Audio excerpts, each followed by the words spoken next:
Okay, hi, how you doing? So again, I've come up with some other problems here, just another example. I've got find theta on the interval of 0 to 360 degrees. I haven't used radians yet, but eventually I will go back to radians.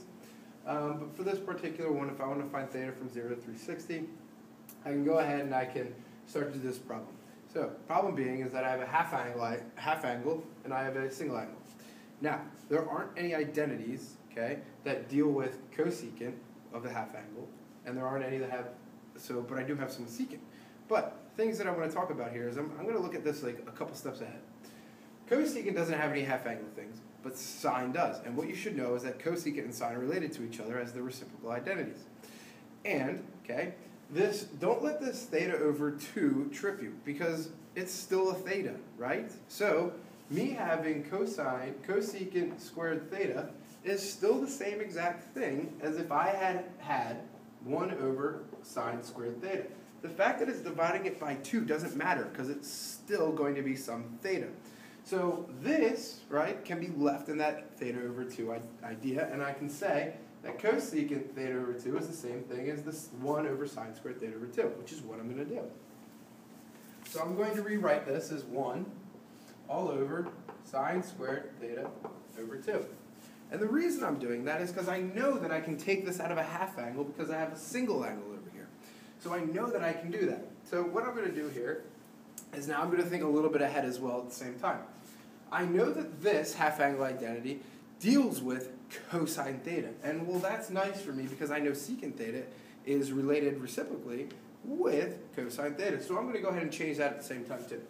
So I'm going to say that this is 2 all over cosine theta. So now that I have that, the last step that I need to do is I still need to take this half angle out and turn it into just its single angle. So, little side note. You need to know that sine squared of theta is the same thing as if I took sine theta and squared it. So, sine theta, put it in parentheses and squared it, because I'm going to use this idea over here in a second. So, this particular part I know. So, I'm going to say that this is 1 all over, okay, in parentheses, plus or minus the square root of 1 minus cosine theta divided by 2. And now it's a square. So this is the idea that I'm talking about. Because it was squared, I put it in parentheses and I'm going to square it. And that's nice for me because when I square a root, it just gives me what's underneath.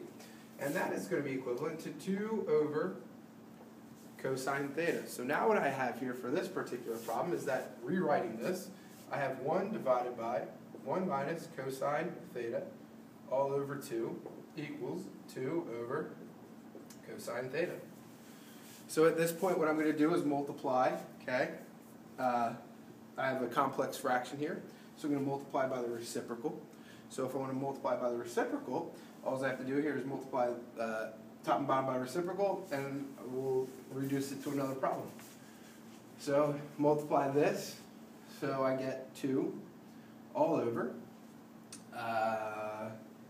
so 2 all over 1 minus cosine theta. And the reason I get that is because I multiply top and bottom by 1 minus cosine theta over here, top and bottom by 1 minus cosine theta.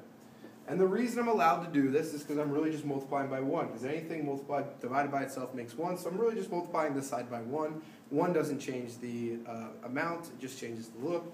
So I can technically just say here, hey, I'm multiplying this by 1, which I did, which gives me the same thing. So that is equivalent to 2 all over cosine theta.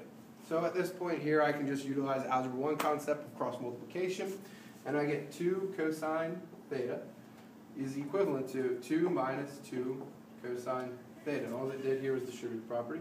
So add the 2 cosine theta across, and I'm left with 4 cosine theta is equivalent to 2.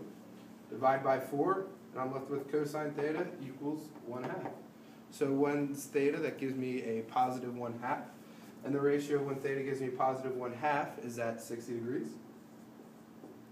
And also at 300 degrees, because it's positive in quadrant 1 and in quadrant 4. So there you have it. 60 degrees and 300 degrees is your answer to that problem. So I hope that helps with any homework problems you're doing.